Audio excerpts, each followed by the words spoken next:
네, 안녕하세요. 저는 RMN 세션을 맡은 8기 김지희입니다. 저번 시간까지 이제 저희가 CNN 1, 2, 3를 하면서 어떻게 이미지 데이터를 다루는지에 대해서 배웠어요. 근데 이번에는 저희가 RMN 트랜스포머 1, 2를 통해서 우리가 다루는 텍스트 데이터를 어떻게 이제 NN 모델로 다룰 수 있는지에 대해서 다뤄보려고 합니다. 저는 그 중에서 가장 첫 번째 세션인 RMN을 맡았는데요.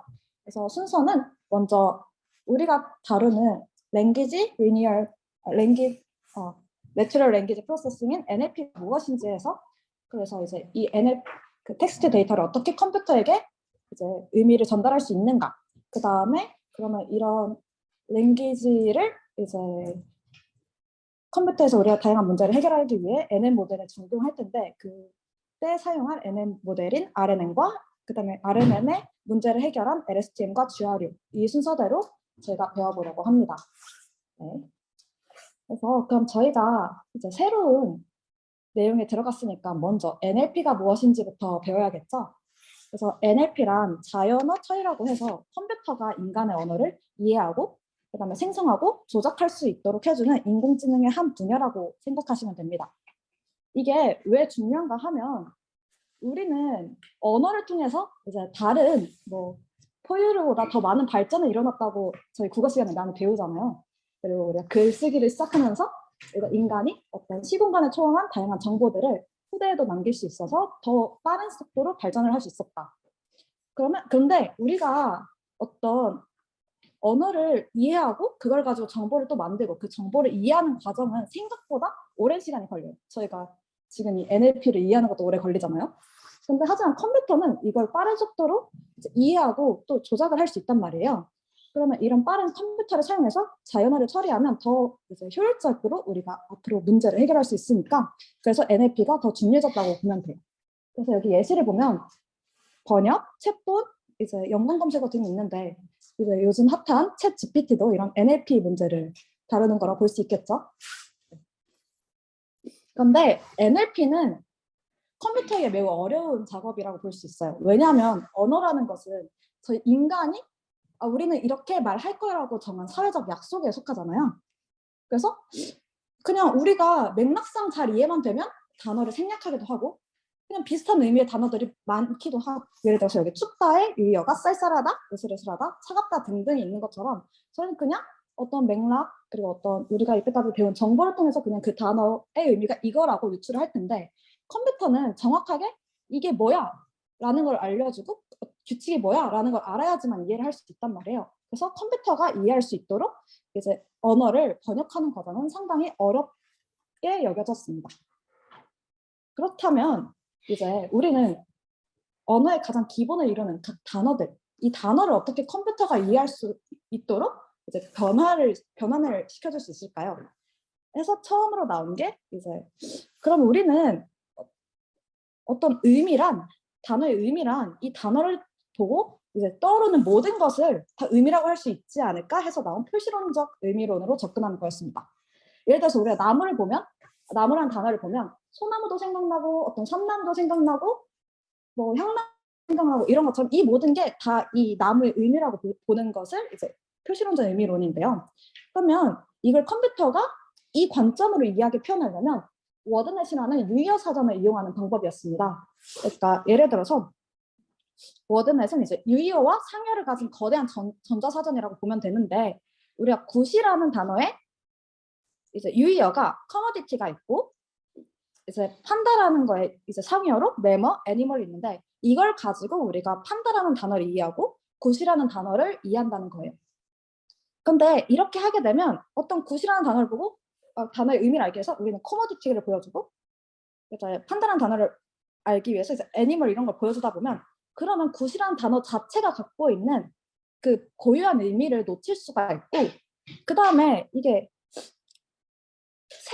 새로운 의미가 생겨나는 단어들을 하나하나 사람이 손수 입력을 해야 돼서 많은 노동력이 들어갈 수가 있고요.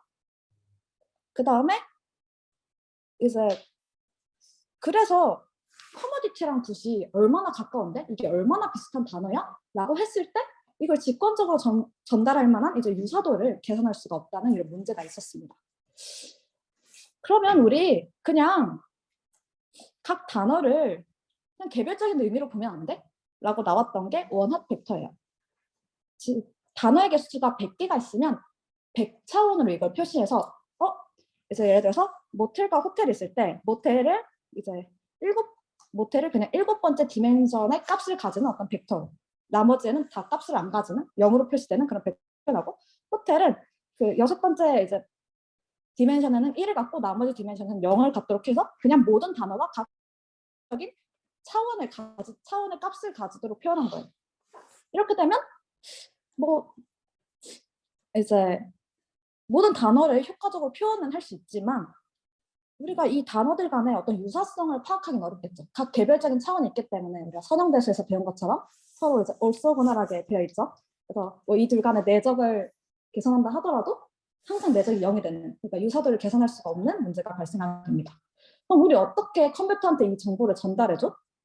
라고 해서 나온 게 이제 distributional semantic이라고 해서 우리는 이제 단어들 간에 서로 유사한 정도를 그냥 벡터화해서 컴퓨터한테 제공할 수 있지 않을까라는 아이디어에서 나온 거예요. 그래서 이거를 분포 의미론, 분산 의미론이라고 하는데 어떠한 단어의 의미는 그 주변 단어들의 관계를 통해서 의미가 이제 전달이 될 수 있다는 예시인데 여기 옆에 예를 보면 아마 이 말이 좀 더 이해될 수 있을 거예요. 우리가 The kid say he would grow up to be Superman과 그 키드 자리에 child가 들어간 이 두 문장을 봅시다. 그럼 이 kid랑 child는 주변의 맥락이 똑같죠. 주변에 유치한 단어가 똑같아요. 근데 이런 예시처럼 kid랑 child는 주변에 항상 비슷한 단어들이 올 때 서로 혼동되어 사용될 거예요. 뭐 kid를 쓸 때도 있고 child를 쓸 때도 있고. 그러면 이 주변 단어들 간의 관계가 비슷한 단어는 서로 비슷한 의미를 갖겠죠. 그러니까 항상 이제 더 슈퍼맨, 그룹 이런 단어랑 나타나는 빈도가 비슷하면 이제 그 단어는 이제 키드랑 차이드는 비슷하다. 이해가 되시나요? 네, 그래서 주변 단어들 간의 관계를 통해서 이제 이 단어의 의미가 무엇인지를 표현하는 것을 이제 분포 의미론이라고 합니다. 그러면 그래서 이런 분포 의미론을 일단 기억하고 우리가 어떤 앞에서 배운 원합 벡터가 있잖아요. 이 원합 벡터는 하나의 단어가 하나의 차원을 갖는 것인데 이게 아니라 우리는 좀 더 차원을 낮춰서 밀집되게 이 정보들을 요약해서 표현하자. 우리가 앞에서 말했던 것처럼 어떤 유사도를 벡터화하는 것처럼 좀 더 밀집되어 이제 표현하는 방법을 이제 워드 임베딩이라고 해요. 그래서 이런 워드 임베딩을 하려면 그러면 우리가 어떻게 정보를 요약하지? 어떻게 정보를 요약해서 더 작은 차원에 넣지? 라는 이제 아이디어가 필요한데 이제 우리는 이거를 이제 NN으로도 할 수도 있고 어떤 PC나 이런 걸로 차원 축소를 이용해서도 할 수도 있어요. 자, 이렇게 벡터화해서 표현하는 어떤 장점이 있냐면 우리가 사람이라는 거를 표현할 때 키, 몸무게, 어떤 뭐 나이 이런 거를 벡터화해서 키, 몸무게, 나이가 비슷하면 이 사람과 나는 비슷한 사람이야. 이렇게 말을 하는 것처럼 단어들도 그렇게 벡터 속에 정보를 담아서 벡터의 값이 비슷하면 그 단어와 이 단어는 비슷한 단어야. 이렇게 매핑을 할 수 있다는 장점이 있어요. 그래서 이 그림을 보면 이제 맨과 우먼이 비슷한 위치에 있고 킹과 퀸이 이렇게 떨어져 있죠. 그러니까 킹과 퀸의 거리와 이제 맨과 우먼의 거리가 비슷하고 이 둘 그다음에 이제 킹과 맨 그리고 우먼과 이제 퀸의 이제 관계가 비슷하게 표현되어 있어서 이제 단어들의 그 위치를 보면서도 이제 유사도를 파악할 수 있고 관계를 파악할 수 있다는 장점이 있어요. 예를 들어서 옆에 킹 빼기 맨 더하기 우먼을 하면 퀸에서 남자라는 정보가 사라지고 거기에 여자라는 정보가 추가되면 퀸이라는 연산을 할 수도 있게 됩니다. 여기까지 해서 단어의 의미를 표현하는 다양한 방법을 배웠고 이제 그럼 어떻게 우리가 아까 말한 워드 벡터를 만들 수 있는데 그래서 PCA는 차원 축소니까 넘어가고 우리는 일단 NN으로 이걸 학습하는 방법을 배워보도록 합시다. 워드 투 벡은 이제 워드 벡터를 NN을 사용해서 학습하는 방법인데 우리가 NN을 사용한다는 것은 파라미터를 학습하면 전부 다 NN을 사용한다고 말을 하는 거예요. 그러니까 우리 어떤 원합 인코딩된 벡터를 가지고 적절한 파라미터를 학습해서 이 파라미터를 그 원합 벡터에 곱하면 이제 아까 앞에서 봤던 단어들 간의 관계를 잘 표현하는 그런 벡터로 되게 이제 학습을 한다. 그게 이제 워드2백의 핵심 원리라고 생각하면 됩니다. 그럼 이게 어떻게 되는지는 아직 감이 잘 안 오시죠? 이제 그거를 하나하나 보도록 할게요. 일단 워드2백에는 두 가지 종류가 있는데요. C5 스킵그램이라는 게 있어요. 여기서 예시를 보면서 한번 이해를 해볼게요. The back has set on the mesh라는 문장이 있는데, 그래서 윈도우라는 건 양 옆에 몇 개의 단어를 볼 거야 라는 거예요. 윈도우가 2라는 건 왼쪽으로 두 개의 단어, 오른쪽으로 두 개의 단어를 본다는 의미인데요. C5 같은 경우에는 이제 주변 단어, 즉 pet과 cat, on과 the를 사용해서 set의 단어를 이제 의미를 예측하는 방법을 말합니다. 그러니까 지금 아직 그 앞에서 봤던 그 분포 의미론을 잊으시면 안 돼요. 단어의 의미는 주변 단어들의 의미를 통해서 표현이 된다는 생각을 계속 하시면서 이제 이걸 들으셔야 돼요. 그러니까 pet과 cat, on과 the라는 단어의 의미들을 통해서 set을 예측하는 게 이제 C5라고 한다면, 이제 set이라는 하나의 단어를 가지고 pet, cat, on, the라는 단어의 의미를 예측할 수 있도록 학습하는 방법이 스킵그램이라고 보시면 됩니다. 이해되시나요? 네. 그러면 그래서 이게 어떻게 학습되는데를 이제 봐보도록 할게요. 아까 앞에서 봤던 C5, 즉 주변 단어를 여러 개 봐서 그 단어의 그 중심에 있는 단어의 의미를 예측하는 그 C5를 먼저 보도록 합시다. 그래서 여기서 for를 보면 maximize P 해가지고 조건부 확률이 되어 있죠. 이 뒤에 있는 게 아까 봤던 set, cat, on, 더고 앞에 이게 set을 예측하는. 그러니까 pet, cat, on, 더가 있을 때 set이라는 단어가 나올 확률을 최대화하도록 학습하는 게 저희 이 워드2백의 목적입니다. 그래서 먼저 데이터를 원활 인코딩된 것으로 이제 준비를 해요. cat은 이렇게, on은 이렇게.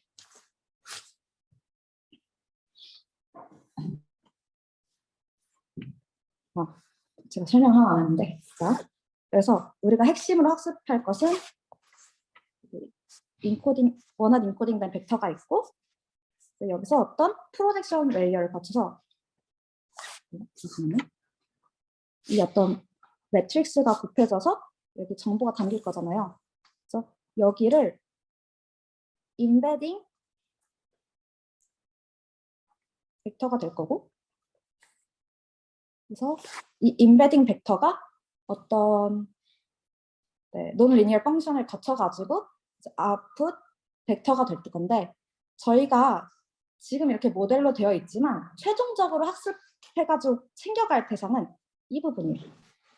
그러니까 원활 인코딩된 벡터를 이 캣이랑 온의 정보를 잘 담도록 이 매트릭스를 학습시켜서 인코딩된 벡터를 만드는 게 저희의 메인 골이라고 생각하시면 됩니다. 네. 아직 이해가 안 되시면 다음 문장을 보면서.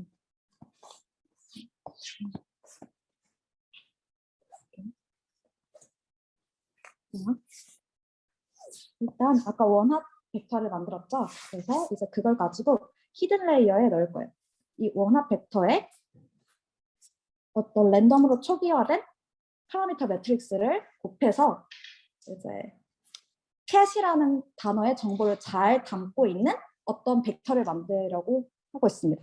근데 우리가 원합 벡터라는 것은 하나의 디멘션에서만 1의 값을 갖고 나머지 디멘션은 전부 다 0의 값을 갖는 벡터잖아요.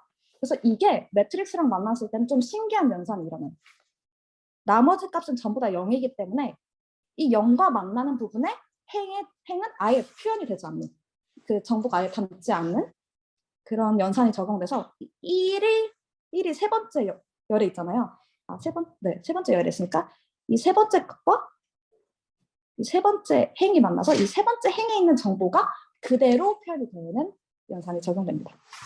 그래서 즉 여기 이 웨이트 매트릭스에서 세 번째 있는 행이 이제 캣의 정보를 잘 담고 있는 상태라고 하면 이렇게 표현이 되겠죠. 네. 이와 마찬가지로 여기 on에서도 on은 5번째 1이 있으니까 이 5번째에 있는 행이 그대로 on의 정보를 담고 있는 벡터 on이 되는 거예요.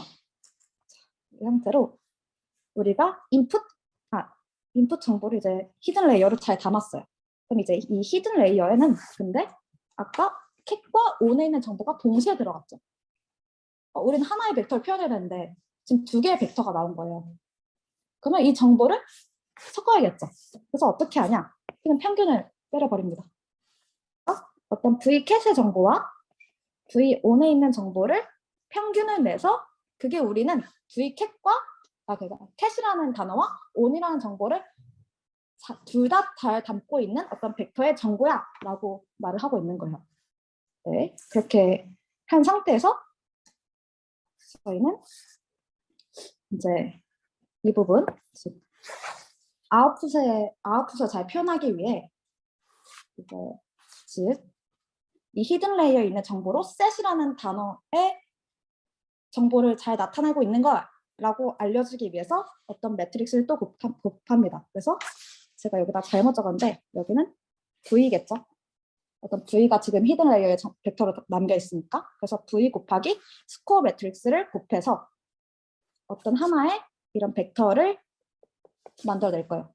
근데 이런 벡터 상태로는 저희가 NN 모델에서 항상 배웠던 것처럼 이 벡터로는 뭐가 되지 않고 항상 논 리니얼 펑션을 곱해줘야겠죠. 액티베이션 펑션을 곱해줘야 돼서 여기에 저희는 소프트 맥스라고 하는 어떤 벡터의 값을 확률로 변환시키는 논 리니얼 펑션을 적용할 거예요.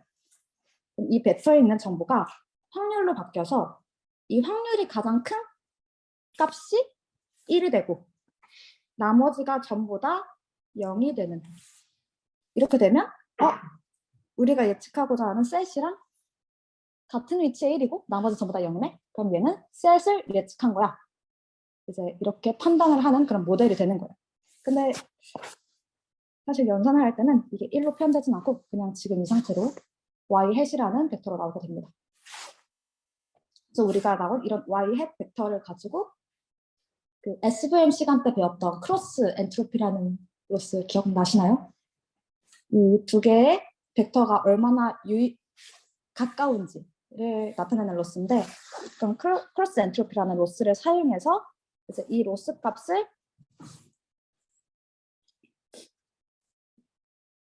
거리를 최대한 줄이는 방법으로 이제 백프로파게이션을 진행하게 되면 점점 이 y 햇 값과 y가 가까워져서 이 0.1이 점점 0에 가까워지고 이 7이 1에 가까워지도록 학습이 되게 됩니다. 그렇게 학습이 되게 되면 어떤 일이 일어나냐? 이 전에 그림으로 잠시 돌아갈게요.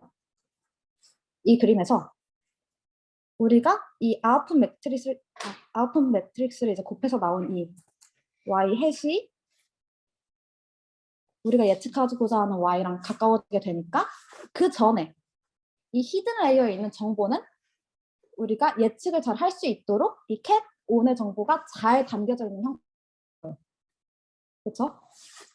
그럼 이게 우리가 앞으로 사용할 인베딩 벡터, 워드 벡터가 된다고 이제 이해하는 거예요. 네. 이렇게 되면 단어를 어떻게 컴퓨터가 이해할 수 있는 형태로 바꾸는지에 대한 이론은 끝났고요. 그럼 이제 컴퓨터가 이해하도록은 했어. 그럼 우리가 이거 가지고 도대체 어떤 문제를 해결할 거야? 라는 게 남았죠.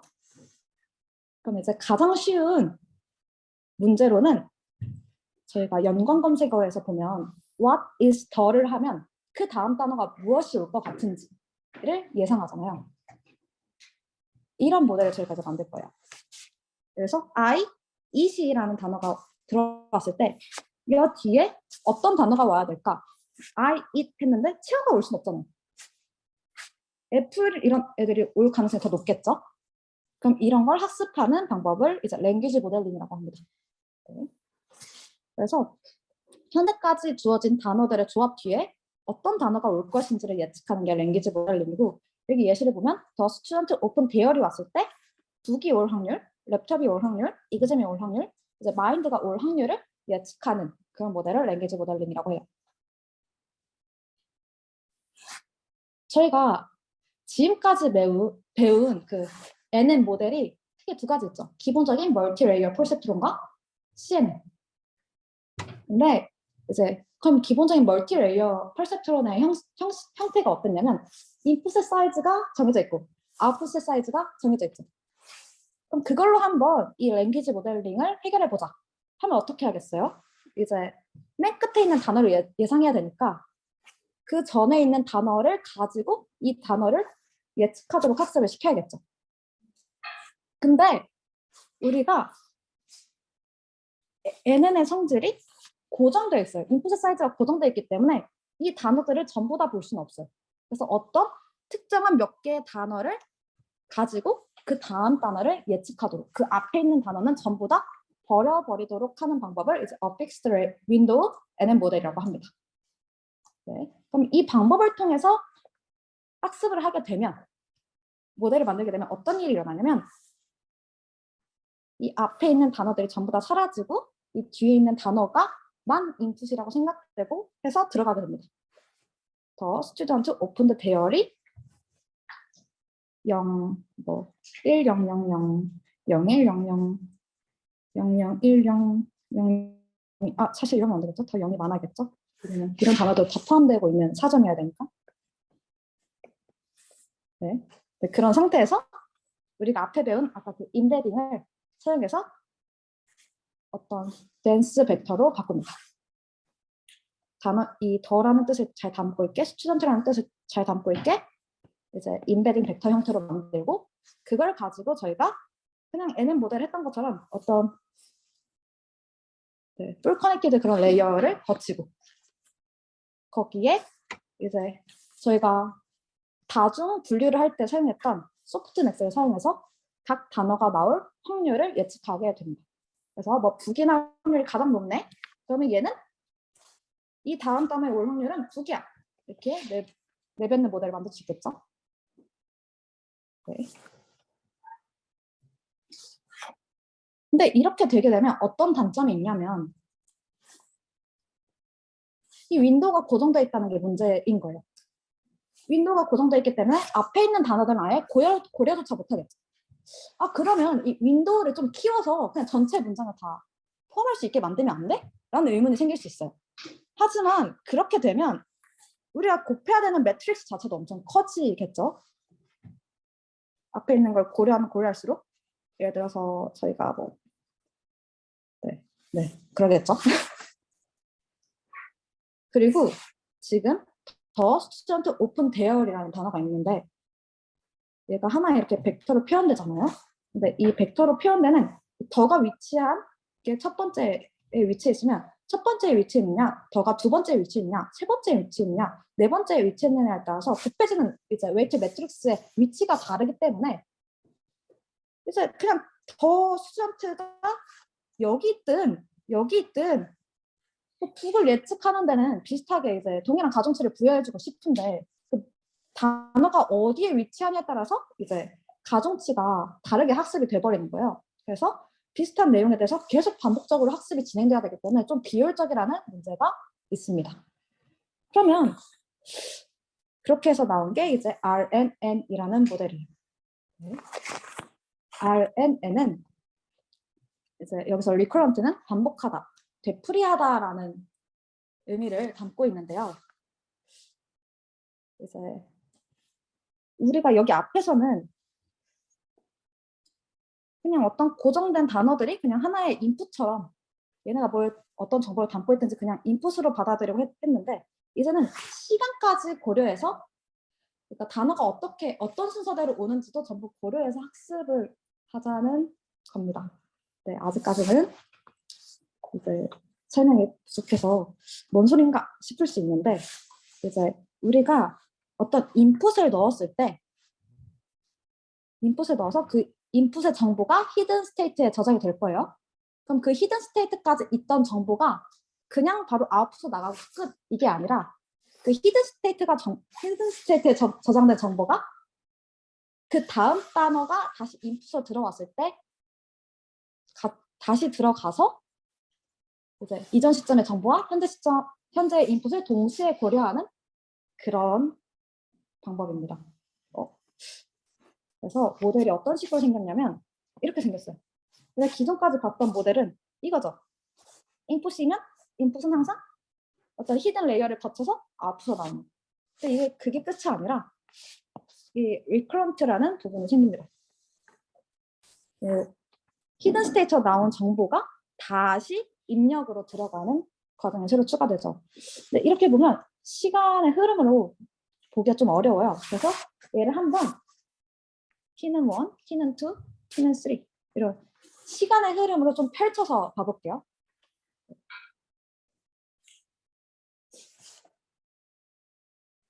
그게 예시가 뒤에 있구나. 그래서 일단 우리는 어떤 인풋을 넣고 그 인풋이 히든 스테이트의 정보가 저장이 되고 그게 아웃풋으로 나갈 수도 있고 아웃풋이 안 만들어질 수도 있다는 그런 상황이기 때문에 일단 기본적으로 모델 형태는 이거예요. 그래서 여기 있는 웨이트 매트릭스들도 똑같겠죠? 이거는 시간이 첫 번째 시점이 1일 때, 시점이 1일 때, 시점이 3일 때와 상관없이 이 웨이트 매트릭스는 항상 고정이라는 걸 먼저 명심하고 다음 거를 가보도록 하겠습니다. 네, 어떤 식으로 작동이 되는 거냐면 먼저 이 x라는 것은 타임 스텝 t의 인풋이라고 보시면 됩니다. 예를 들어서 아까 그 예시 있죠. the fat cat sat on the match라는 문장이 있으면 이게 x1, x2, x3, x4, x5, x6, 7 돼서 이게 첫 번째 시점의 인풋, 그 다음 시점의 인풋에서 어떤 문장이 시간의 흐름대로 이어져 있다 라고 보고 인풋을 하나하나 집어넣는 과정입니다. 그래서 여기서 첫 번째는 더가 들어가겠죠?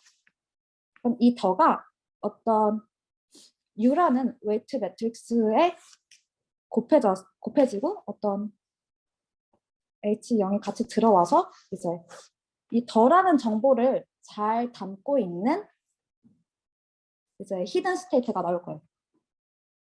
혹시 되시나요? 네. 그래서 그러면 이 히든 스테이트는 이전 시점의 정보, 여기는 아직 H0이니까 뭐가 없죠. 근데 네, 그래서 여기 더라는 정보를 잘 담고 있는 게 여기 H0에 H1에 들어가게 되고 이제 뺏이 들어갈 때를 볼게요. 이 뺏도 뺏이 인풋으로 들어갈 때 이 더라는 정보를 잘 요약해서 담고 있는 이 H1도 같이 인풋으로 들어가서 둘이 어떤 연산을 통해서 적당히 잘 조합이 돼가지고 더와 뺏이 잘 요약된 정보가 H2에 들어간다. 까지만 이제 이해를 하시면 이제 뒤에 그림을 통해서 네, 알 수 있을 겁니다. 네. 제가 좀 빨리 나가고 있는 것 같긴 한데 네. 옆 페이지에서 아마 시간이 좀 오래 했을 것 같아요. RNN의 구조는 이렇게 돼 있는데 먼저 저희가 예측하려는 게 더 스튜던트 오픈드 대열이라는 문장이 주어졌을 때 그 다음 단어를 예측하는 테스트라고 합시다. 그러면 우리의 인풋은 얘가 x1, x2, x3, x4 겠죠? 네. 그래서 우리는 지금은 이게 어떤 원핫 인코딩된 벡터로 먼저 주어질 겁니다. 아까 앞에서 픽스드 윈도우 NL 모델을 봤던 것처럼. 네. 그럼 이제 첫 번째 타임 스텝에서는 더가 인풋으로 들어가겠죠. 그래서 더가 인풋으로 들어가서 원핫 인코딩으로는 정보를 잘 담고 있지 않으니까 이제 워드 인베딩을 통해서 인베딩 벡터로 만들어 놓을 거예요. 그럼 이 인베딩 벡터가 인풋으로 들어가겠죠? 어떤 히든 스테이트에. 근데 들어갈 때 어떤 일이 일어나냐면 이전의 히든 스테이트.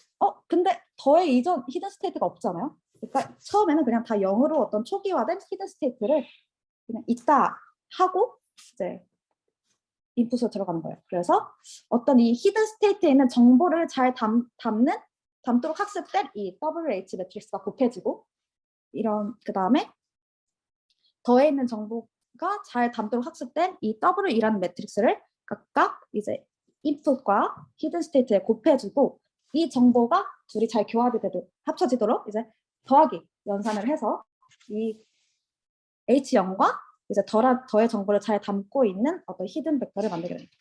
근데 여기서도 항상 저희는 이제 NN 모델을 학습하기 때문에 그레디언트 디센트를 잘 하기 위해서 어떤 이제 논리니어 펑션을 곱해줘야겠죠. 여기서는 보통 하이퍼볼릭 탄젠트라는 이제 논리니어 펑션을 많이 사용하는데 이게 다 기존의 시그모이드 이런 것보다 이제 이런 형태로 되어 있어가지고 좀 더 미분을 했을 때 그레디언트 베니싱 형상을 좀 줄일 수 있다는 장점이 있어서 이걸 좀 많이 사용한다고 합니다. 네. 그렇게 해서 만들어진 이 H1은 일단 더라는 정보를 잘 요약해서 담고 있는 그런 벡터겠죠.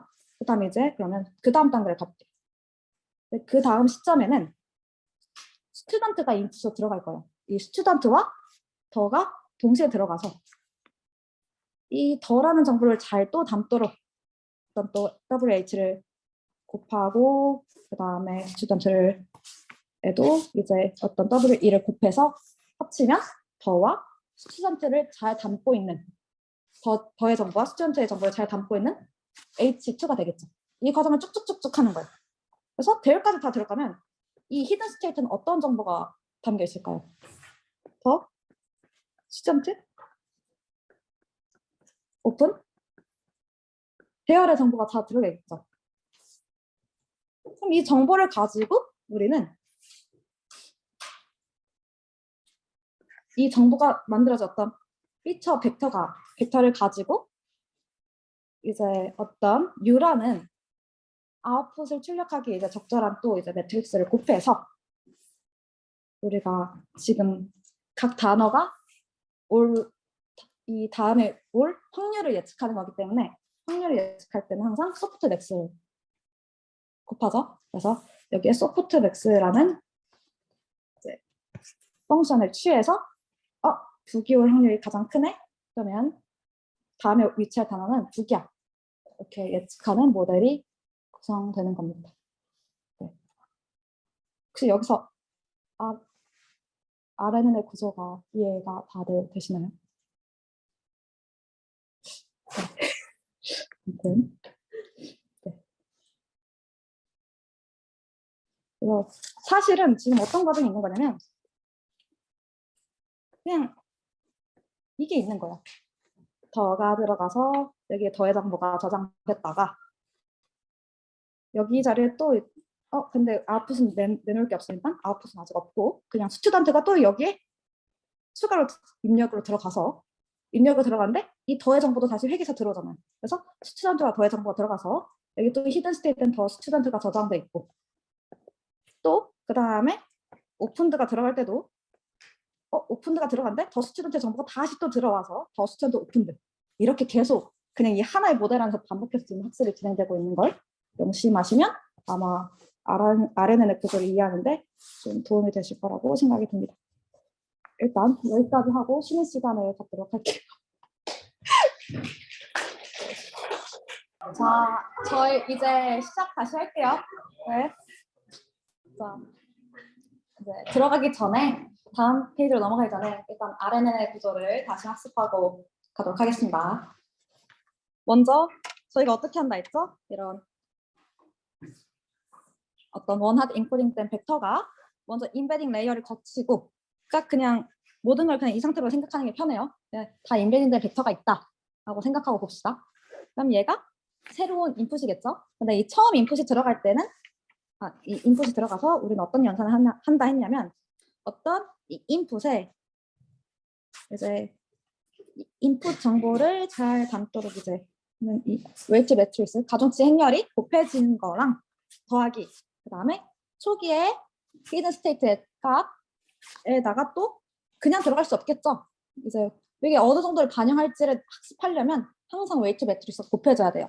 그래서 이 웨이트 매트리스 WH가 곱해진 이 두 개가 합해진다는 건 이 둘의 정보가 합쳐진다는 거예요. 그래서 이 둘의 정보가 잘 합쳐지는데 이거를 그냥 하는 게 아니라 이후 모델의 학습을 적절히 하기 위해서 어떤 논리니얼 펑션을 곱해지겠죠? 이 곱한 게 이 H1, 즉 첫 번째 타입 스텝에 들어온 정보를 잘 요약한 값이 되는 겁니다. 그럼 우리가 이 H1을 가지고 아웃풋을 내보낼 수도 있는데 여기서는 우리는 마지막 단어가 어떤 게 나올지를 예측하는 거기 때문에 첫 번째 아웃풋을 굳이 만들 필요가 없죠. 그래서 그냥 다음 단계로 넘어가는 거예요. 그래서 다음 스텝에서 또 이 스튜던트라는 인풋이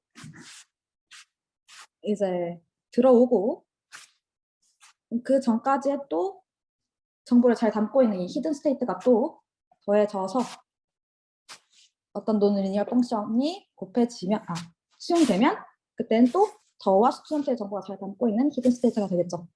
이렇게 쭉쭉쭉쭉 가는 겁니다. 그래서 우리 최종적으로 아웃풋을 내놓을 때는 여기까지 해서 우리는 H4가 나올 거예요.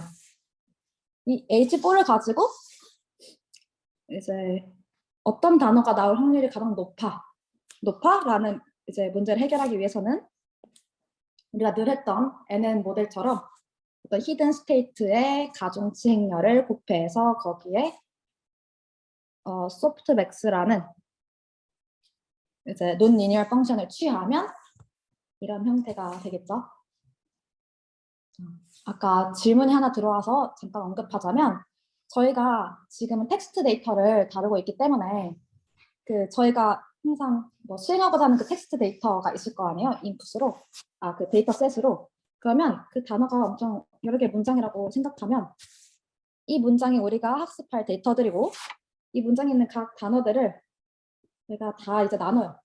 뭐 나는 밥을 먹었다 있으면 나는 밥을 먹었다.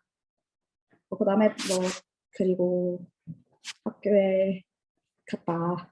뭐 이런 게 쭈쭈쭈 있을 거면 이런 어떤 문장의 데이터 셋이 있고 그러면 우리가 이거를 전부 다 어떤 단어화를 만드는 작업을 하고 그럼 이 단어들을 이제 처음 나오는 애들 전부 다 이제 원하드 인코딩을 해서 쭉 만든 쭉 표현한 어떤 데이터 셋이 기본적인 이제 저희가 갖고 있는 데이터 셋이라고 보는 거예요. 그래서 여기 보면 이렇게 쭉 되어 있는 건 여기에 들어가 있는 모든 단어들을 가지고 제가 확률을 추측하는 겁니다. 네.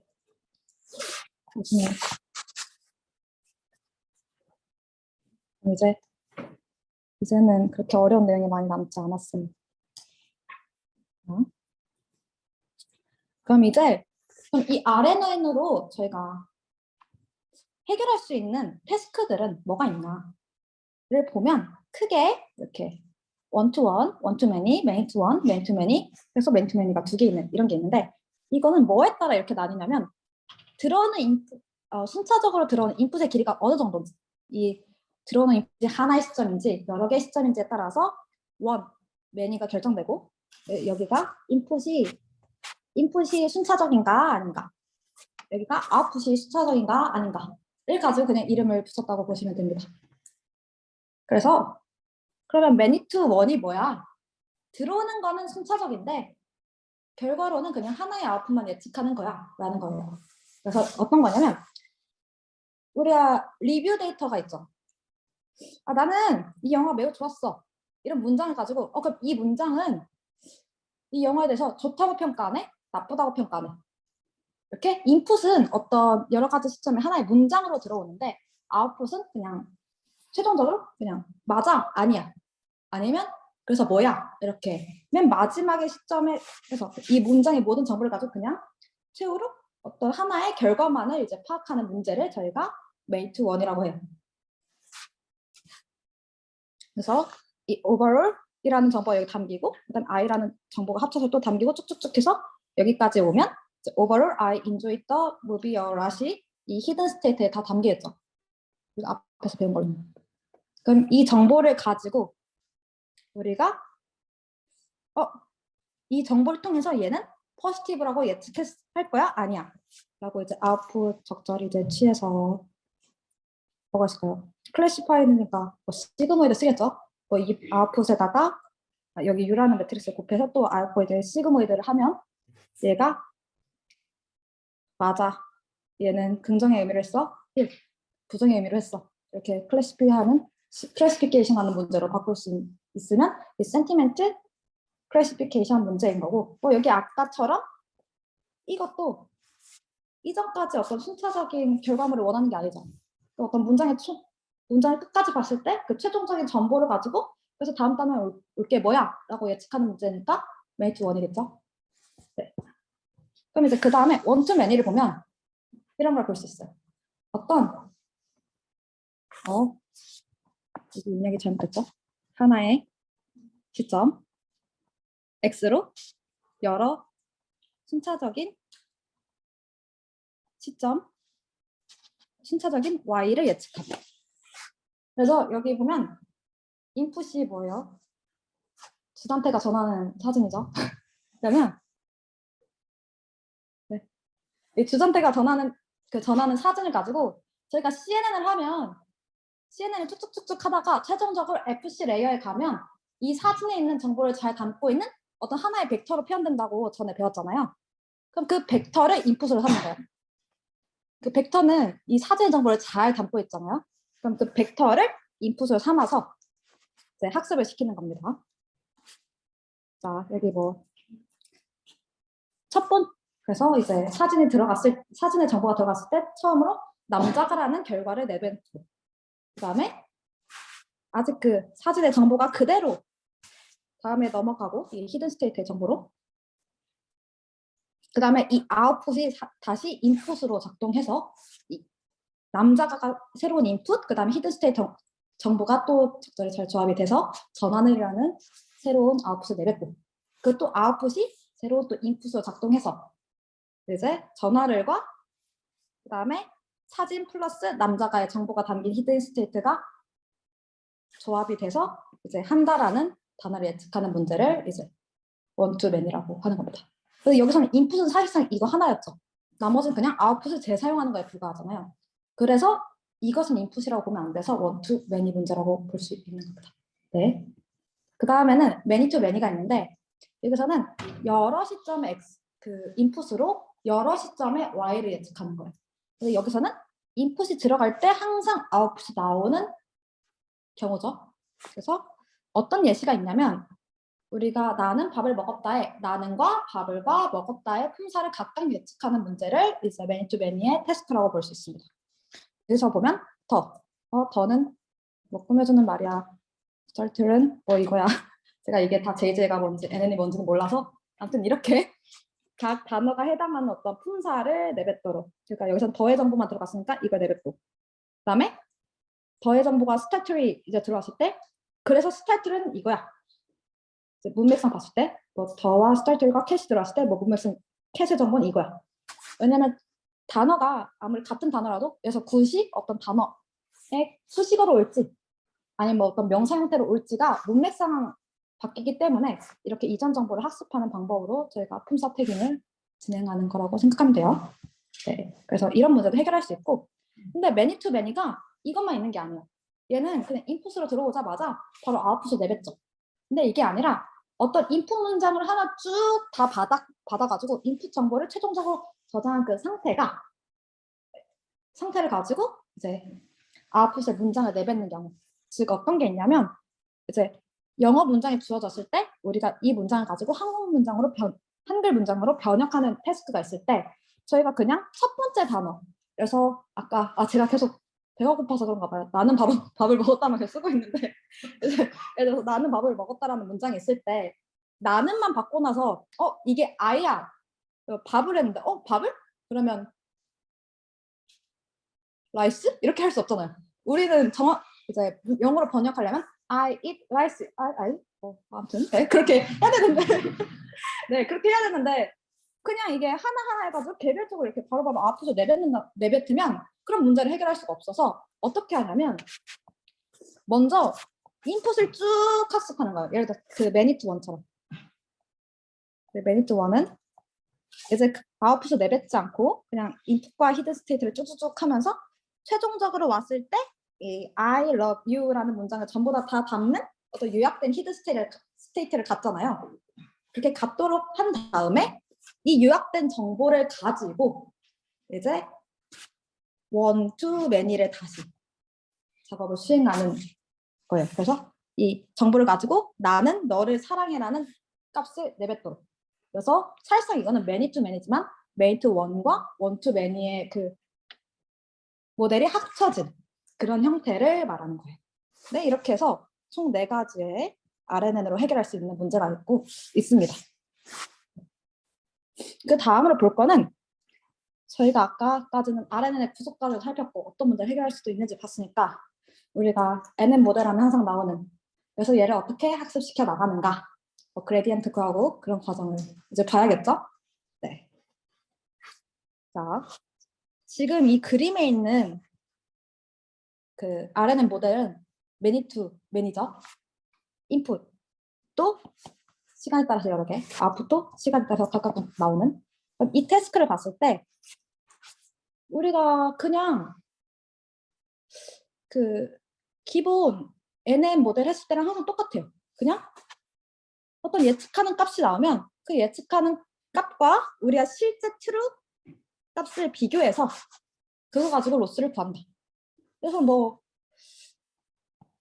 아웃풋이 여러 개니까 그러면 예를 들어서 여기서 뭐 나는 밥 먹었다 했을 때 뭐 이거랑 이거를 뭐 어떤 뭐 이 단어 예측한 게 어떤 분포로 이렇게 나오겠죠?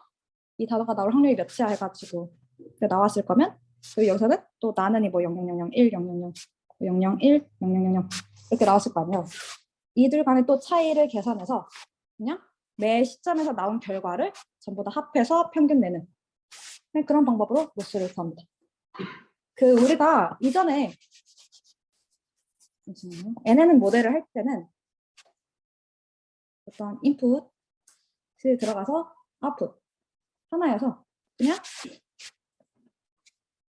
이거 가지고 어떤 로스 이걸 했잖아요.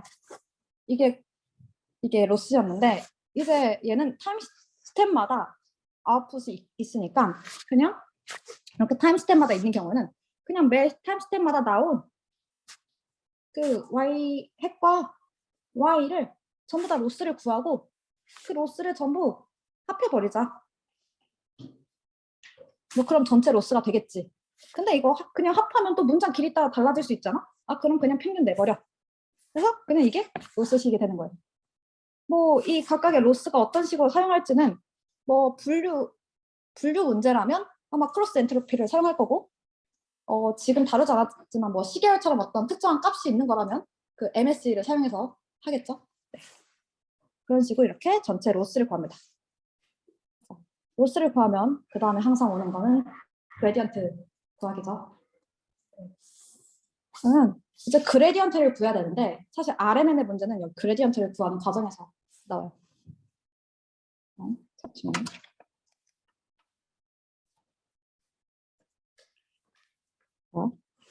우리가 RNN은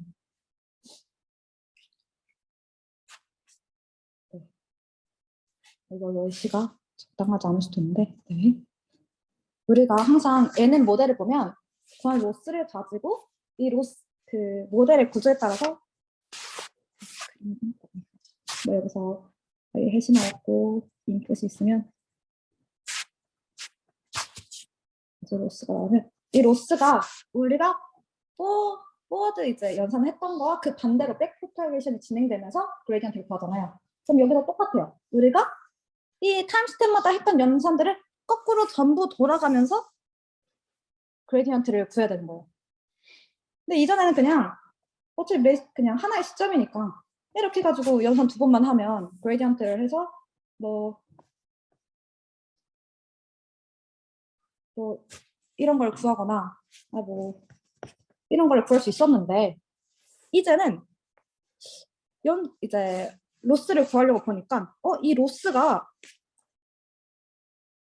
사실상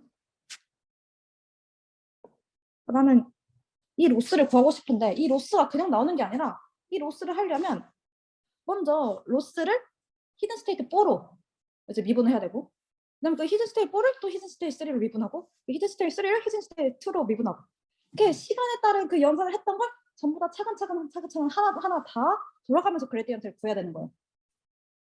그러면 이렇게 생기면 그냥 뭐 곱해지는 건 문제가 없는데 우리는 항상 그레디언트 베니싱이 발생하는 문제는 뭐예요? 이 값이, 이 미분하는 값이 0에서 1 사이여가지고 어떤 뭐 0.1 이런 게 곱해진다면 이 0.1 곱해지는 게 이제 순차적으로 여러 개로 진행되니까 얘도 0.0에서 1 사이, 얘도 0에서 1 사이, 얘도 0에서 1 사이면 그냥 최종적으로 그래서 나는 내가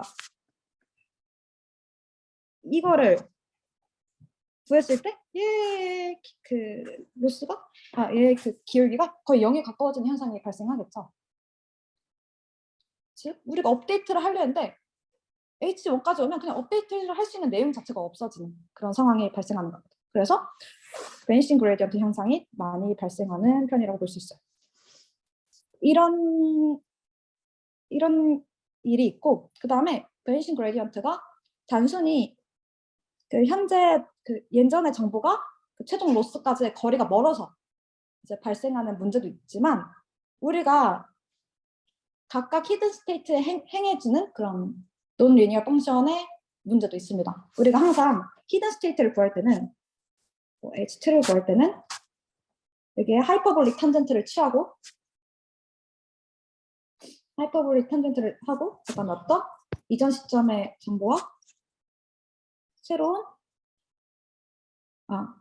인풋 이런 식의 과정이 진행되잖아요. 그래서 이 과정을 통해서 히든 스테이트가 나오는데 이 하이퍼볼릭 탄젠트가 미분했을 때 미분을 하게 되면 항상 0에서부터 1 사이의 값을 가지게 되는 거예요. 그러면 얘를 미분해도 항상 여기서부터 1 사이 값이 나온다고? 이 값이 나오면 우리의 그레디언트는 항상 작아지는데 그래서 이것 때문에 기울기 소실이 발생하는 문제도 생깁니다. 왜냐면 HT가 이거라는 건 여기에 또 tan HT-2 x T-2 이게 T-1 이게 쭈쭈쭈 들어가게 되면 그냥 수많은 하이퍼볼릭 탄젠트가 곱해진 형태로 해야 이 히든 스테이트 t 시점의 히든 스테이트 값이 나오는 거니까 그걸 미분하게 되면 이 값이 계속 곱해져서 발생하는 문제도 있습니다. 네. 그럼 이게 그래 길이가 작아지는 건 알겠어. 근데 그게 왜 문제야? 라고 보게 되면 다음과 같은 예시로 이제 이해할 수가 있는데 우리가 이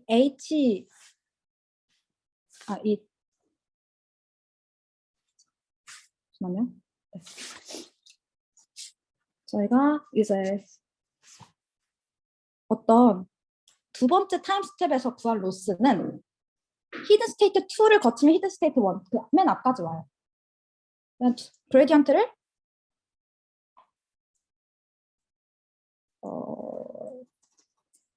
이렇게 하고 2를 이 정도만 하면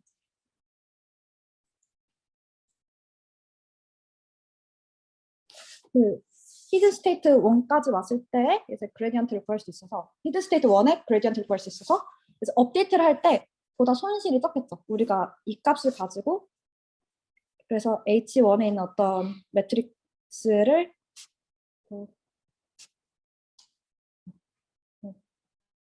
이렇게 해서 업데이트를 할 거니까 이제 손실되는 양이 적어서 이제 정보를 제때제때 반영할 수 있는데 이제 이 네 번째 타임 스텝에 있던 그 로스를 이제 백프로페게이션을 오다 보면 훨씬 더 이제 중간에 편미분되는 부분이 많잖아요. 중간에 더 미분을 거치는 부분이 많아서 이제 이 로스를 덜 반영해 버리는 거죠. 이 로스의 정보를 H1이 덜 반영해 버리는 거예요. 즉 이게 어떤 말인지 좀 풀어서 설명하면 됐다.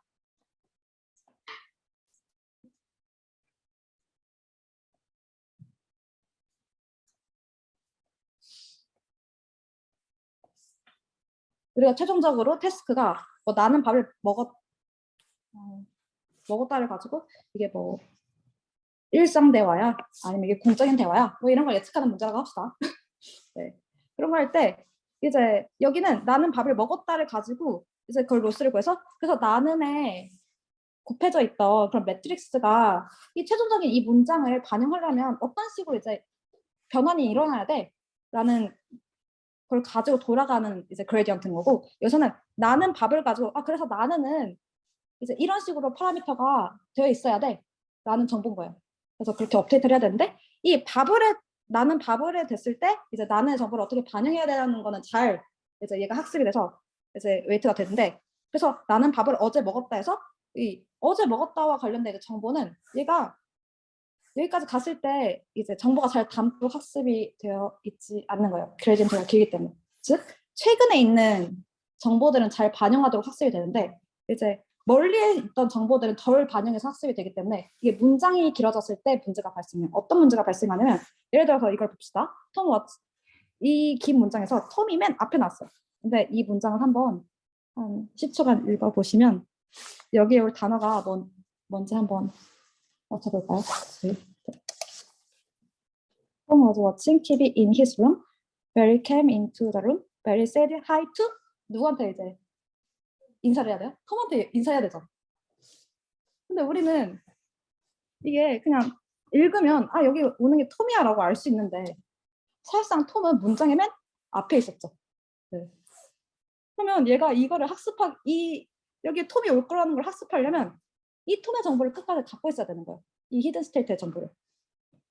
그럼 여태까지 그 히든 스테이트의 정보를 잘 반영하도록 우리가 학습하려면 이 백프로파게이션을 잘 또 따라가서 해야지만, 여기서 해서 우리가 업데이트 최종 로스가 여기가 이렇게 했을 때 H 여거 톰 이거를 업데이트할 때 이 값들이 잘 주어져야지만 우리가 이걸 여기까지 톰의 정보를 잘 담아 있을 수 있도록 학습이 되는 거기 때문에 이런 문제가 발생할 수 있다. 즉 톰의 정보를 끝까지 갖고 있지 않을 수 있다라는 상황이 펼쳐지는 겁니다.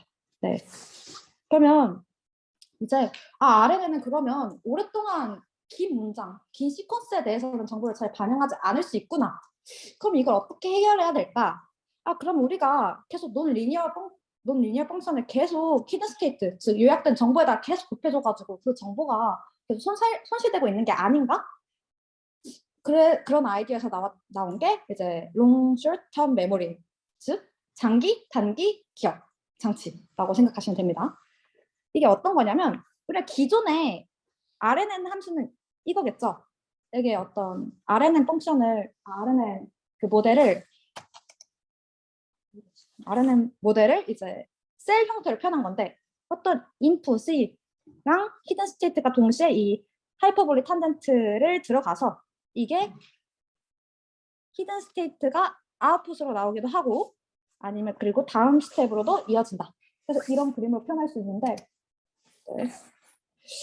우리는 이제 이 구조를 이렇게 바꿔보도록 합시다.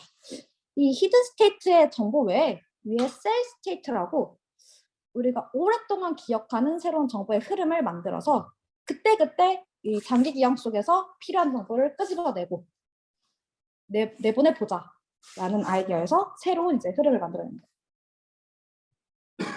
거예요. 중간중간 과정이 복잡한데 이건 하나하나 보면 돼요. 그래서 우리가 어떻게 할 거냐면, 이 롱 숏텀 메모리는 이전까지의 어떤 장기 기억 중에서 새로운 기억이 들어올 때 이 부분은 필요 없으니까 일부분은 있고, 또 새로운 정보를 일부분 이제 장기 기억에 추가하고, 우리가 지금까지 갖고 있던 그 장기 기억의 정보 속에서 내가 지금 필요한 정보를 또 어느 정도 읽어서 내보내는 이런 세 가지 연산을 하면서 우리가 어떤 긴 장기적인 기억의 흐름을 이제 가질 수 있다. 좀 더 오래 기억할 수 있다라는 아이디어인데요. 그럼 우리가 어떻게 그 기억을 잊고 또 새로운 기억을 추가하고 그 정보를 어떻게 읽을 수 있어? 라고 해서 그 연산을 스윙업을 한 게 게이트입니다. 그림 보면 시그마로 표현된 하나, 둘, 세 개 있죠? 이게 각각 게이트예요. 게이트는 어떤 거냐면, 이제 우리가 어떤 셀 스테이트, 이게 장기 기억 정보예요. 이 장기 기억 정보에 이 게이트가 확률로 되어 있는데 어느 정도 이 정보를 저장할 것인가. 그러니까 이 셀 스테이트의 각 엘리멘트에 대해서 나는 10%만 정보를 남길 거야. 나는 99% 대부분 정보를 남길 거야. 해서 이 셀 스테이트와 게이트가 곱해지면 0.1에서 10%의 정보만 남겼어. 0.01만 남았어. 이렇게. 즉, 각 차원의 정보의 0과 1 사이의 개수를 곱해서 내가 어느 정도 정보를 통과시킬지 말지를 조절하는 부분을 게이트라고 할 수 있습니다. 네. 그럼 이 게이트가 또 학습이 돼야겠죠? 이 게이트 구조는 어떻게 생겼냐면 게이트는 웨이트 매트릭스에 이제 이런 형태로 되어 있는데 늘 보던 형태가 아니어서 살짝 이상하시는데 지금 뭐냐면 우리가 앞에서 봤던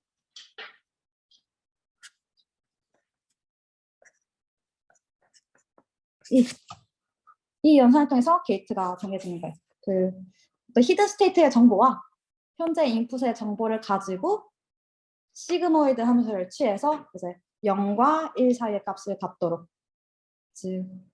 그래서 이 게이트가 구해지면 그 게이트가 셀 스테이트의 정보를 얼마나 반영할지 이제 연산을 수행한다고 하시면 됩니다.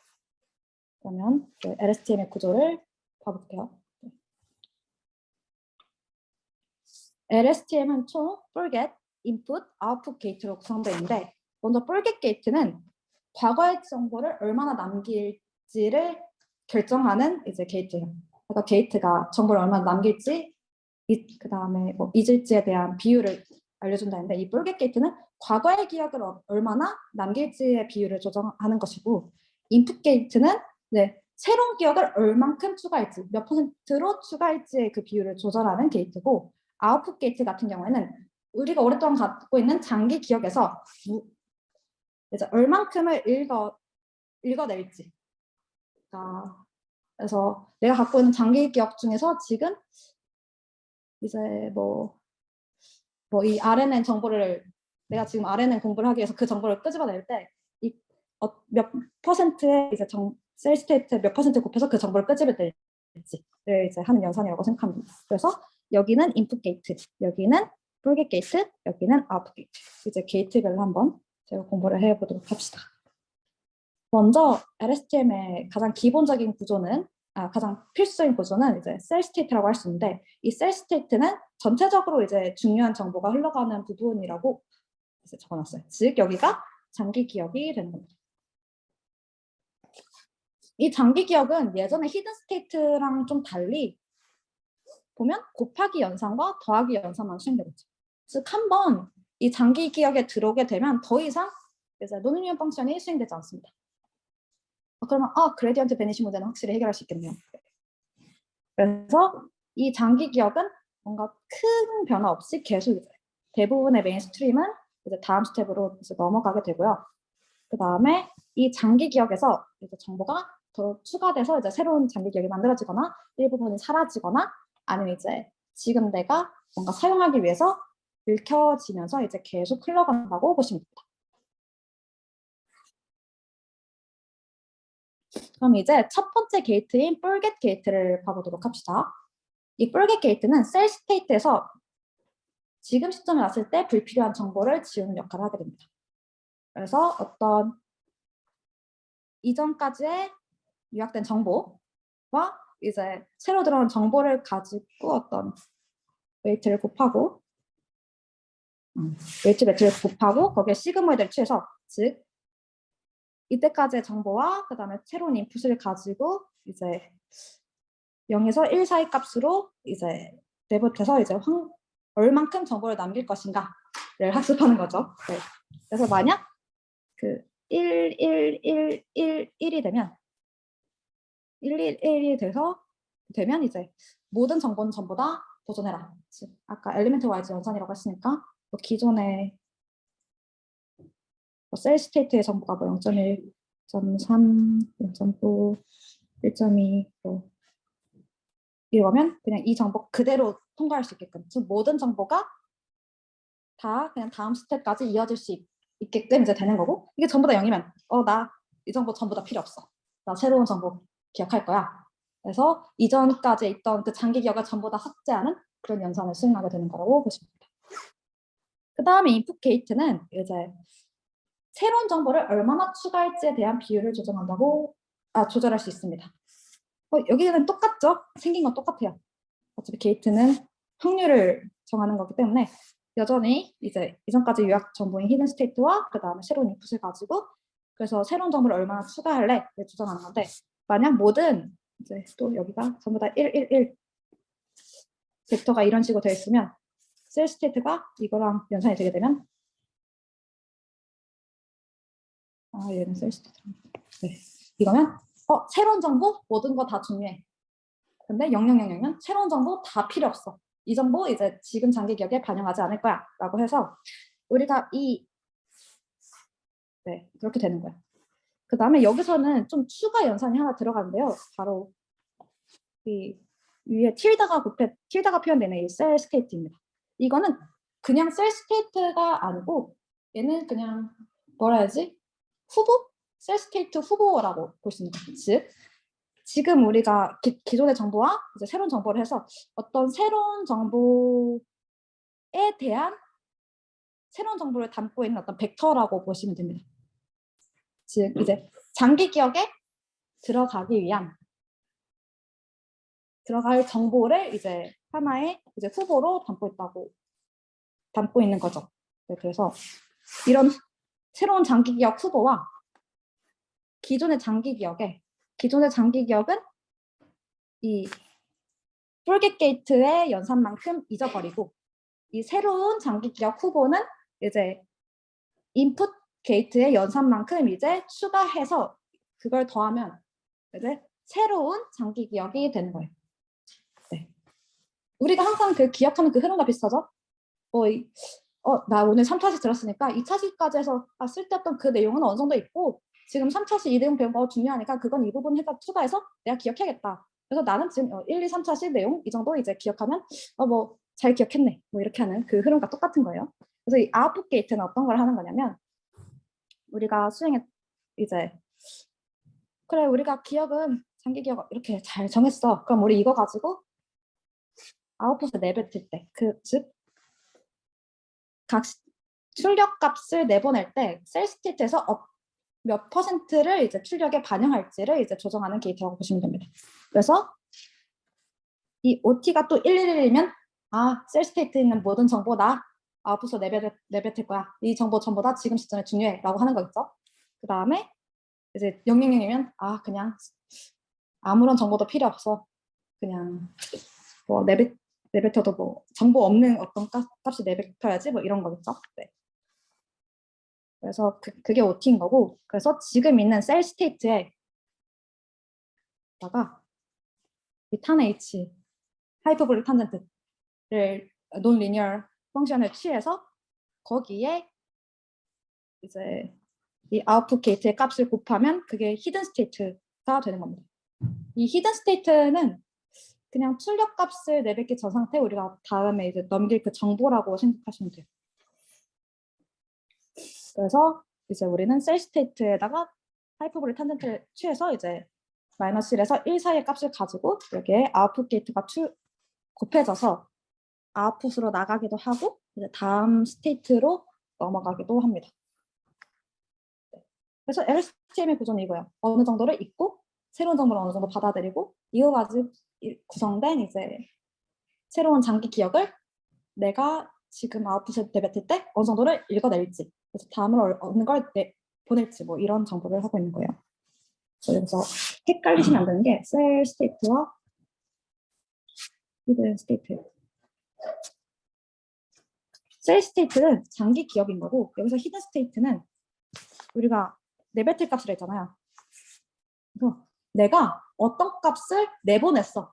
내가 이 시점에서 중요하다고 생각했던 정보는 이거야. 그래서 그거를 이제 그래서 다음에 너는 이것까지 고려해서 이제 연산을 수행해 라고 그냥 알려주는 거를 히든 스테이트라고 합니다. 네.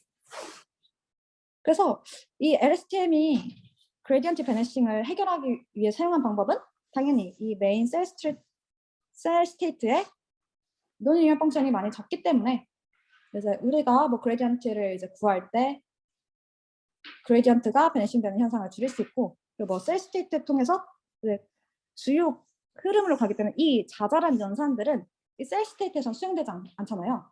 그래서 우리가 이 내부까지 들어가서 미분을 할 필요가 줄어든다. 그래서 그레디언트 베니싱 문제가 더 줄어들 수 있다. 이런 장점이 있습니다. 근데 이 그레디언트 이 LSTM을 보면 뭔가 굳이 장기후 우리가 만들어야 되나? 그냥 히든 스테이트만 가지고도 이거 다 해결할 수 있지 않나? 라는 생각에서 나온 게 GRU예요. GRU는 그렇게 나온 지 오래된 모델은 아니고 한 2010년대에 나온 모델인데, 우리가 LSTM을 봤을 때 뭔가 중복되는 연산이 있어서 모델을 학습하거나 우리가 돌릴 때 너무 많은 비용이 들어가는 것 같아. 그래서 우리는 이걸 한번 파라미터를 줄여보자 해서 게이트도 3개에서 2개로 줄여버리고 셀 스테이트도 아예 제거해서 그냥 히든 스테이트만 가지고 정보를 전달하는 구조가 됩니다. 그래서 자, GRU의 구조는 크게 리셋 게이트와 업데이트 게이트로 구성되어 있어요. 리셋 게이트는 이제 보면 먼저 리셋 게이트는 과거의 정보를 얼마나 남길지에 대한 게이트예요.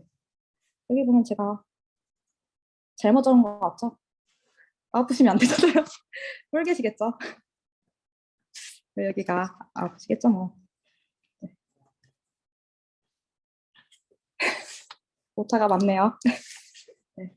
그래서 여기까지는 뭐 우리가 기존에 봤던 폴깃 게이트랑 비슷하죠? 어떤 새로운 인풋과 이제 그 이전까지의 정보를 요약된 정보를 가지고 우리가 지금까지 있는 이 히든 스테이트, 여기서 네, 히든 스테이트를 얼마나 남길지를 결정하는 거예요. 그러면 네. 좀 적으면서 합시다. 그래서 어떤 연산이 일어나냐면 우리가 지금 여기서 히든 스테이트와 그 새로운 인풋이 만나서 여기서 R이라는 저희의 리셋 게이트의 값들이 이제 결정이 되는 거예요. 그럼 이 리셋 게이트의 값이 히든 스테이트와 다시 만나요.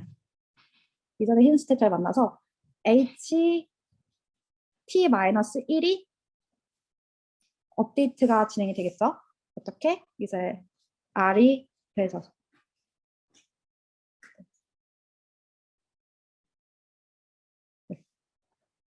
그래서 히든 스테이트, 즉 이전 시점까지 요약된 정보가 R이 곱해져서 조금 잊혀진 상태고 이렇게 전달이 됩니다.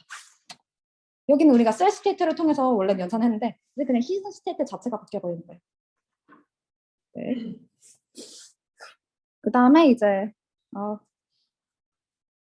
네, 여기 또 이거는 제가 급급해서 이런 일이 일어났다고 생각해 주시고 그 다음에 저희가 할 거는 업데이트 게이트인데요. 업데이트 게이트 같은 경우에 첫 번째는 업데이트 게이트도 늘 똑같은 그 게이트 연산화 되어 있고 여기서 Z가 의미하는 거는 이제 새로운 정보와 그리고 기존의 정보를 어느 정도 가중치를 줄지를 결정하는 게이트라고 생각하시면 됩니다.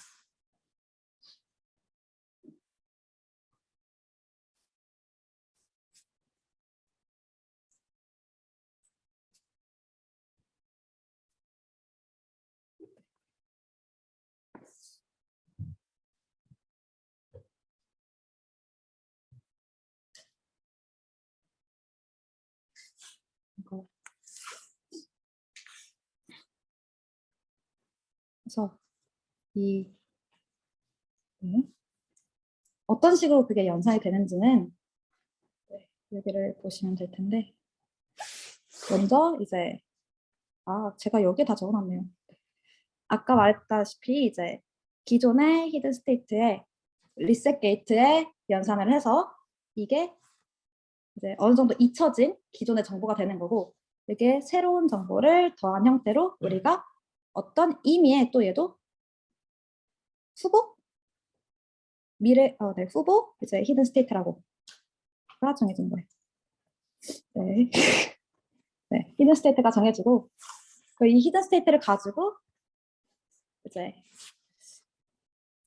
우리가 이 히든 스테이트에 새로운 후보 히든 스테이트에 이제 Z라는 우리의 그 리셋 게이트를 업데이트 게이트의 값을 곱해주고 거기에 이제 기존의 정보 h t-1에다가 이제 1-z를 곱해줘서 이제 히든 스테이트 후보 히든 스테이트의 정보는 이제 Z만큼 가중치를 주고 이제 기존의 이제 히든 스테이트의 정보는 1-z만큼의 가중치를 줘서 이제 이 z가 1이 되면 나는 새로운 정보만 중요하다고 생각할 거야. 그 다음에 z가 0이 되면 나는 기존의 정보만 중요하다고 할 거야. 이렇게 가중치를 둬서 이 가중치, 네, 이렇게 해서 수행된 연산이 최종적으로 HT가 되는 것입니다. 이 HT가 다음 스텝으로 넘어가는 거죠. GRU는 사실상 하는 거는 기존의 LSTM이랑 똑같아요. 근데 LSTM은 이걸 셀 스테이트를 가지고 그냥 연산을 했던 거고 이제는 그냥 히든 스테이트 가지고 그냥 바로 업데이트하고 또 가중치 줘서 합치는 그런 과정만 살짝 바뀌었다고 보시면 됩니다. 그래서 그냥 두 모델 다 확실히 뭐 하이퍼볼릭 이 연산은 거의 줄어들고 그냥 게이트 연산만 하기 때문에 이제 바닐라 RNN보다 그레디언트 베니싱 형상은 줄어든다는 이제 장점이 있지만 GRU가 또 이제 LSTM보다 당연히 게이트 수도 줄어들고 이제 연산량도 줄어서 이제 속도는 확실히 빨라요. 하지만 둘의 성능 차이가 그래서 있냐라고 말하면 성능 차이는 없다고 이제 대부분의 논문에서 말하고 있어요. 그냥 LSTM과 GRU 둘 다 그냥 뭐 뭘 사용하든 큰 차이는 없고 최근에는 이제 컴퓨터가 다 좋아져서 그냥 이 LSTM은 한 1980년대 이때 나왔던 모델이고 GRU는 이제 2010년대 나온 모델이어서 그냥 올해는 논문 보면 LSTM 사용해서 뭐 한 거 많으니까 그냥 나는 LSTM 쓸래 라고 하는 사람들도 많고 그래서 이제 뭐 컴퓨터가 좋아진 상황에서 굳이 GRU를 써야 되나 약간 이런 게 많아서 그냥 자기가 원하는 거 그때그때 사용하는 사람들이 더 많다고 하더라고요. 네. 그래서 끝났습니다. 네. 그래서 저희가 이때 오늘 한 내용을 요약하자면 먼저 NLP가 무엇인지에 대해서 배워서 이제 NLP란 우리가 인간이 사용하는 그 언어를 컴퓨터가 학습해서 그 뭐 다양한 문제를 해결하는 그런 태스크를 이제 NLP라고 불렀고 그럼 우리가 컴퓨터가 이 언어를 이해하기 위해서는 어떤 방법이 있냐 해서 워드넷, 원합 벡터, 그 다음에 어떤 댄스 벡터로 표현하는 워드 인베딩 이 세 가지가 있다고 배웠고요. 그 다음에 이렇게 컴퓨터가 이해할 수 있는 형태로 표현된 그 데이터셋 가지고 우리가 어떤 방식으로 우리가 원하는 문제들을 해결할 수 있어? 그래서 뭐 픽스드 윈도우 NN도 배웠고 그 다음에 뭔가 순차적인 시간의 흐름을 반영하는 RNN과 그 다음에 RNN의 기울기 소실 문제를 해결한 LSTM, GRU가 있다. 그래서 저희가 오늘 배운 게 끝입니다. 네. 완전히 끝난 게 아니고 그냥 시간이 한 1분 남은 김에 잠깐 다음 세션 얘기를 하자면 저희가 아까 그 many to one to many 문제를 배웠죠. 어떤 번역을 할 때는 우리가 many to one의 구조를 이제 사용해서 이제 I am a student라는 정보를 하나로 요약한 그 히든 스테이트를 갖고 그 히든 스테이트의 정보를 가지고 이제 다시 one to many 그 태스크를 해서 이제 다른 언어로 번역한다. 네. 아래가 왜죠? 네. 네, 그런 걸 배웠는데 그럼 우리가 이 LST의 이 정보를 최종적으로 요약한 이 컨텍스트를 볼 때 우리는 다시 이제 번역을 할 때는 이 첫 번째 단어가 중요하다. 이 JE라는 단어와 동일한 의미를 가진 부분이 중요하다는 걸 알려주는 여산이 없으면 그냥 이 문장 전체 가지고 어떻게 이 첫 번째 단어가 중요한지를 어떻게 알아요? 얘가 만약 단어가 맨 앞에 있으면 이 정보는 이제 끝까지 왔을 때 좀 많이 중요도가 약해진 상태로 올 텐데. 맞죠? 그래서 나는 이제 번역을 할 때 이 첫 번째 오는 단어는 이 단어는 내가 기존의 문장 중에서 이 부분의 정보랑 비슷해. 이 부분 정보를 좀 더 갖다 써. 라고 알려주는 게 어텐션이라고 다음 시간에 배울 모델이에요. 네, 이렇게 발표를 마치도록 하겠습니다.